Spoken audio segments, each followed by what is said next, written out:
अतूट बंध भाग 14। दीपाली, ए दीपा, या आवाजाने दीपालीची झोप टाळवली। दीपा, ए बाई, उठ की आता। अरे हा तर अमृताचा आवाज, म्हणजे ही मंडळी आली तर। दीपा, दीपा। हा, उठले ग, आलेच। दीपालीने दार उघडले। दारात अमृता उभी होती। अमृता, तुम्ही कधी आलात? पहाटेस। अय्या, मग तेव्हाच का नाही उठवलं? बाई ग, ऊन किती वर आलीत। किती वाजलेत? 8। 8? एवढा वेळ झोपले मी? दीपालीला स्वतःच आश्चर्य वाटलं। यापूर्वी उठवायचं नाही, उठवणारच होते अगदी आल्या आल्या, पण दादा म्हणाला तिची तब्येत ठीक नाहीये, झोपू दे तिला। आणि त्याने आमच्यासाठी चहा केला। काय? त्यांनी चहा केला? काहीतरीच। दीपा, दादाच्या चहाचं कौतुक पुरे। अगं, मी तुला आल्यानंतर लगेच उठवणार होते, ते काही तुझ्याकडून चहा करायला नाही। हा, मग का बरं? अगं की नाही, एवढं बोलून अमृता अडखळली। ए अमृता, सांग ना पटकन। सांगते की ग, पण काय? इश्श, एवढं पण कळत नाही? अमृताचा लाजवट स्वर आणि दीपाली अमृताकडे पाहतच राहिली। ही अमृता लाजत काय सांगणार असेल आपल्याला? अमृता, सांग बाई लवकर, किती अंत पाहणार आहेस? दीपा, म्हणजे माझं लग्न ठरलं। काय सांगतेस, खरंच? हा, म्हणजे वैदेहीच्या लग्नाला गेलीस आणि स्वतःच लग्न ठरवून आलीस? वा, छान। पण बाईसाहेब, पुढचं सांगा। दीपा, तुझ्या माहितीतला आहे तो। माझ्या? कोण ग? प्रथमेश। अय्या, प्रथमेश म्हणजे तू मावशीची सून होणार तर? हा। अमृता, खरंच तू भाग्याची आहेस।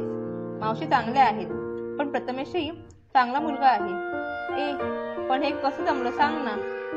अगं, मावशी प्रथम म्हणाल्या, अमृता माझ्या मनात आहे, तुला सून म्हणून घ्यावी, अर्थात तुला पसंत असेल तर। तू काय उत्तर दिस अमृता? मी काही बोललेच नाही। अगं, मावशीकडूनच हा प्रश्न आला तेव्हा माझं मलाच काही समजेना काय उत्तर देणार, गप्पच बसले। मावशीच म्हणाल्या, भाऊजींना विचारूया ना, तुला पसंत असेल तरच विचारते। मी मान खाली घालून उभे होते, काहीच न सुचून। तेवढा प्रथमेश तिथे आला। बहुतेक त्याने सगळे ऐकलेले असावे। तो म्हणाला, मा, ती काही बोलत नाही याचा अर्थ तुला समजला नाही? तुझा प्रस्ताव तिला पसंत नाही, तेव्हा काकांना काही विचारू नकोस। आणि तो तिथून निघून गेला। मग ग? दीपालीने उत्सुकतेने विचारले। प्रथमेशने असं म्हटल्यावर मला फार वाईट वाटलं। माझ्या न बोलण्याचा अर्थ त्याने तसा घेतलेला पाहून मला रडूच आले। अमृता, रडतेस काय? बरं, मी नाही भाऊजींना विचारत, मग तर झालं, डोळे पुस पाहू। मावशी, प्लीज, तुम्ही तरी प्रथमेशसारखा गैरसमज करून घेऊ नका। तुम्ही डॅडींना विचारा। तुमच्यासारखी आईची माया करणारी सासू मिळते असताना मी नाही म्हणेन तरी का? मग मगाशी का नाही बोललीस? बघ, आता हस पाहू। मावशी, मी तर त्यांच्या गळ्यातच पडले। किती मायेने त्यांनी माझ्या पाठीवर हात फिरवला।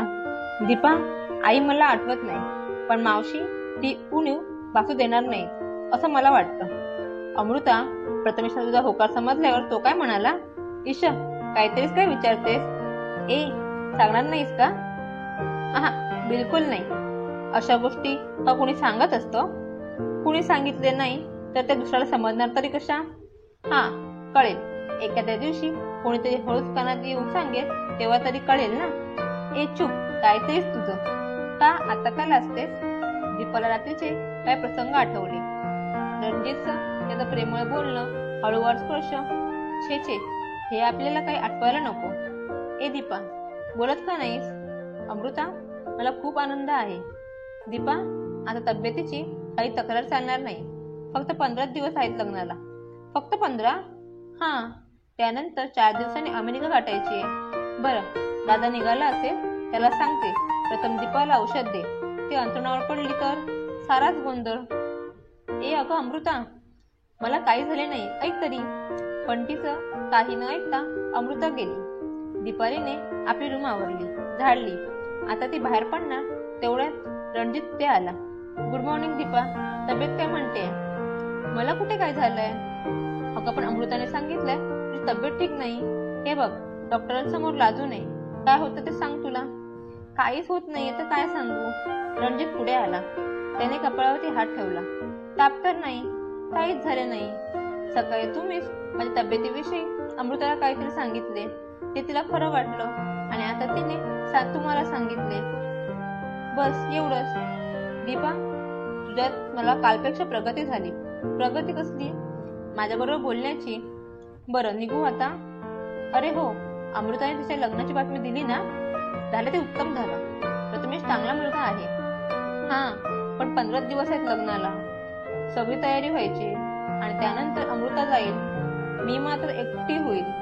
अमृताचा खूप आधार. बोलता बोलता दीपाली एकदम थांबली. हे काय आपण भलतच बोलत आहोत. अमृताचं लग्न ठरल्यावर आपल्याला एकटं वाटणार. पण हे रणजितला कशाला सांगायला पाहिजे? त्याला वाटायचं आपल्या बहिणीचं लग्न होणार, त्याचा हिला आनंद होण्याऐवजी दुःखच वाटतंय की काय. पण रणजितच्या मनात तसलं काही आलंच नाही. तो फक्त तेवढंच म्हणाला, या घरात अमृताच काही एकटी राहत नाही, आम्हीही राहतो. आणि तो निघून गेला. त्या दिवसापासून अमृताच्या लग्नाची तयारी सुरू झाली. रावसाहेबांच्या घरचं हे पहिलंच लग्न अगदी धुमधडाक्यात करण्याचं त्यांनी ठरवलं. वेळ कमी आणि काम खूप. सगळ्यांची धावपळ झाली. दीपाली आणि रमाबाईंच्या हाताला तर विश्रांती म्हणून मिळत नव्हती. रमाबाई ही कधी नव्हे ते मोठ्या उत्साहाने काम करत होत्या. दीपालीच्या कामाचा उरक आता त्यांच्या चांगल्या लक्षात आला होता. किती चांगली मुलगी आहे ही दीपाली. ती नसती तर आपल्याला हे काम जमलंच नसतं, त्या मनाशी बोलत असत. रमाबाई, आणखीन काही विसरले तर नाही ना? नाही दीपा, काही नाही विसरले. आणि दीपालीने समाधानाने हुंकार भरला. दीपा, बाबांचा आवाज तिच्या कानावर पडला. रमाबाई, बाबा बोलवतायत, मी जाते. जा बाळ, मी आहे. दीपालीमध्ये काही राहिलं तर नाही? नाही बाबा, काही राहिलं नाही. बरं तर निघतो मी. बाबा गेले. दीपा, दीपा. अमृताचा आवाज. काय बाई साहेब, दीपाची कशी आठवण काढलीत? दीपा, पुरे हा, किती सतावतेस तू? बरं ते जाऊ दे. आधी सांग, माझ्या ड्रायक्लिनिंगला दिलेल्या साड्या आल्यात की नाही? कालच सदाने आणल्या आहेत आणि त्या व्यवस्थित तुझ्या कपाटात आहेत. दीपा, ए दीपा. रणजितचा आवाज आला. दीपालीची तारंबळ उडत होती. दीपा, पत्रिकेवर नाव पाहिलेलीस ना? नाही, थोड्या वेळानं करणार आहे ते काम. तू दिलेले पत्ते जपून ठेवले आहेत. तू काही काळजी करू नकोस अमृता. आजच पत्रिका पोस्टात पडतील. अगं, पण तू निघालीस कुठे? तुमच्या दादांनी मगाशी हाक मारली, पाहून इथे त्यांचं काय काम आहे. बरं, पण त्याचं काम झालं की लगेच ये. हा, हो लगेच येते. मग तर झालं. दीपाली रणजित समोर जाऊन उभी राहिली. तुम्ही बोलवलात ना? केव्हापासून हाका मारतोय? अमृताचे काम होते ते. बरं राहू दे. हे सांग, कपाटाच्या किल्ला कोणाकडे आहेत? माझ्याकडे आहेत. जा, 10,000 रुपये आणून दे. कार्यक्रमाचा ऍडव्हान्स द्यायचा आहे. आता आणते. वास्तविक दीपालीला खूप धमाल झाले होते. लग्न ठरल्यापासून तिला क्षणाची उसंती मिळत नव्हती. हे घ्या 10,000 रुपये. अरे मीराताई, तुम्ही कधी आलात? आताच. दीपाली एवढंच बोलून निघून गेली. कामच तेवढी होती. मीरा बरोबर बोलण्यास तिला वेळ नव्हता. पण ते मीराला फटकलं. शिवाय मीराच्या समोर दीपालीने 10,000 रुपये कपाटातले आणून दिले होते. हा, अंकलचा आणि सर्वांचा या दीपालीवर एवढा विश्वास आहे तर. रणजित तर ही दीपा फार तोऱ्यात वागते आजकाल. काय तरीस काय तुझे मीरा? हो, तू तर असेच म्हणणार. पण आताच बघ ना, फक्त विचारले केव्हा आलात? चहा कॉफी काही विचारली का? पूर्वी कशी अगत्य दाखवायची. कामात असेल. तू तरी काय नाही घेत मनावरती. बरं, मी निघतो. अमृताकडे जाणार ना? होय तर, त्यासाठीच तर आले आहे मी. अंकलने फोन केला होता मम्मीला, पण मम्मीचं डोकं दुखायला लागलं म्हणून मी आले. बरं, चल येतो मी. बरीच कामं करायची. Bye bye. रणजित त्याच्या कामासाठी बाहेर पडला. श्रोते हो, या कथेचा पुढचा भाग पाहण्यासाठी उजवीकडे दिलेल्या लिंकवर क्लिक करा. इथे तुम्हाला पुढचा भाग मिळून जाईल. तसेच चॅनलवर नवीन असाल तर लोगोवर क्लिक करून चॅनलला सबस्क्राईब करा.